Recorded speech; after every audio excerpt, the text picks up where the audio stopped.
সাথে করার জন্য, স্বাচ্ছন্দ্যভাবে চলার জন্য তার একটা নির্দিষ্ট অঙ্কের মোটা অঙ্কের বেতন থাকবে। দেশের আর্থিক অবস্থা বিবেচনা করে, এটা হলো দেশের আর্থিক অবস্থা বিবেচনার উপর ছেড়ে দিলেন।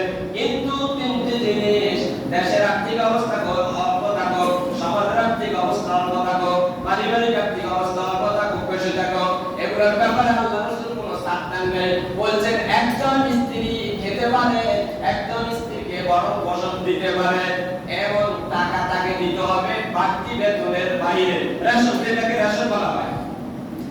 এরপরে হুজুর সাল্লাল্লাহু আলাইহি ওয়াসাল্লাম বলেন, ফাইনাম ইয়াকুন লাহু খাদিমুন, যদি তার কোনো খাদেম না থাকে, চাকর না থাকে, ওই কর্মকর্তার কাজগুলো করার জন্য একজন খাদেম নিয়োগ দিতে হবে। এটাও ওই যারা নিয়োগ দিলে তারা টাকা দিতে হবে।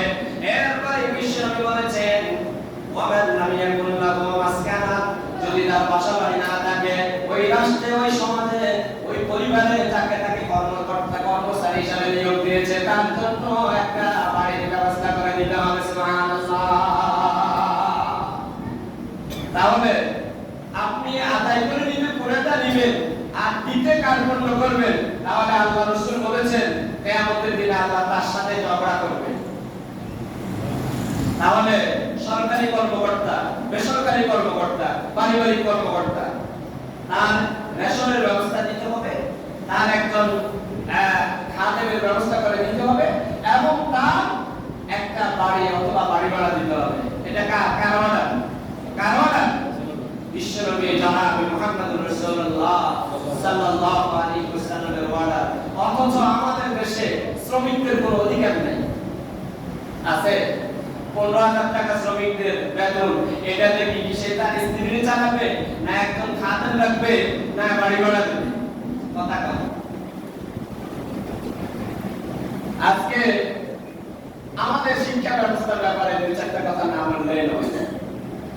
একজন হাই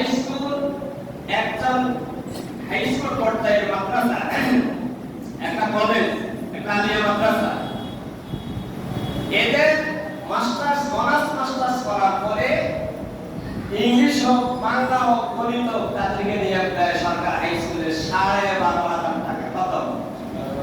কত? আপনারা কি জানেন? এরপরে একজন অনার্স মাস্টার্স প্রভাষক যারা, তাদেরকে দেওয়া হয় 22,000 টাকা।